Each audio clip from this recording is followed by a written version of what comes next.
Si tu penses que la politique québécoise, c'est juste la CAQ, les PQ et les PLQ, détrompe-toi. Parce qu'avant Legault, Lévesque et Duplessis, il y a toute une gang d'idées, d'alliances, puis des chicanes politiques.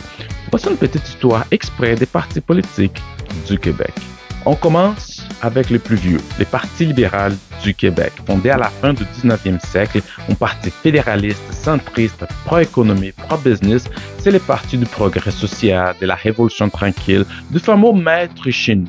Mais aujourd'hui, il cherche un peu son identité. En 1934, les libéraux déçus, citant du système, ils créent l'Action libérale nationale, dirigée par Paul Gouin.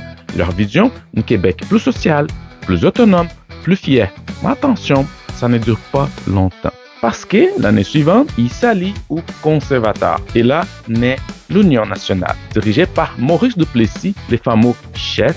Son règne, c'est le conservatisme, la religion et l'ordre, un Québec très, très traditionnel, une époque qu'on appelle encore la Grande Noirceur, mais pas si noire que ça. Et pendant ces temps-là, il y a aussi une partie beaucoup plus sombre, le Parti national social chrétien d'Adrien Arcan. Oui, inspiré du fascisme européen, Mussolini, Hitler, tout ça. Une tâche dans l'histoire politique du Québec, heureusement, très marginale. Dans les années 60, le nationalisme reprend vie. Pierre Bourgault, il lance le RIN, le Rassemblement pour l'indépendance nationale. Dans le vrai, c'est le premier grand parti indépendantiste du Québec. Militant, passionné et bruyant, mais quand René Lévesque arrive avec son projet du Parti québécois, Bourgault dit « Ok, on arrête tout, on les suit ». En 1968, René Lévesque fusionne son mouvement Souveraineté Association avec le Ralliement national. Et bon, le Parti québécois est né. Mission, faire du Québec un pays. Et honnêtement, ils ont failli réussir. Les années 90 maintenant, un jeune Mario Dumont fonde l'Action démocratique du Québec, la ADQ. C'est une partie autonomiste, plus de droite économiquement, qui dit on va arrêter de se battre sur la souveraineté puis gérer le Québec comme du monde. Et c'est exactement ce discours-là qui va donner naissance à la CAQ plus tard.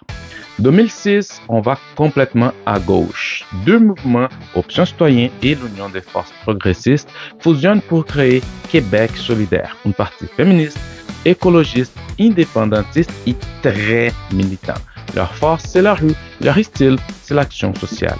En 2011, François Legault, ex-ministre péquiste, lance la CAQ. L'idée, tourner la page sur le vieux débat souverainiste versus fédéraliste. Miser sur l'autonomie, la gestion et l'efficacité. Un discours des bons pères de famille qui a clairement trouvé son public, même moi, aujourd'hui. Et plus récemment, les partis conservateurs du Québec refait surface sous Éric Duhem, un parti libertarien anti-gros gouvernement qui s'est dit défenseur des libertés individuelles et des contribuables aussi. Alors voilà, duplessistes, libéraux, péquistes, solidaires, caquistes, conservateurs. Chaque parti, c'est une époque, une mentalité, une vision du Québec. La question maintenant, c'est les prochains grands mouvements politiques. Il viendra d'où, à ton avis?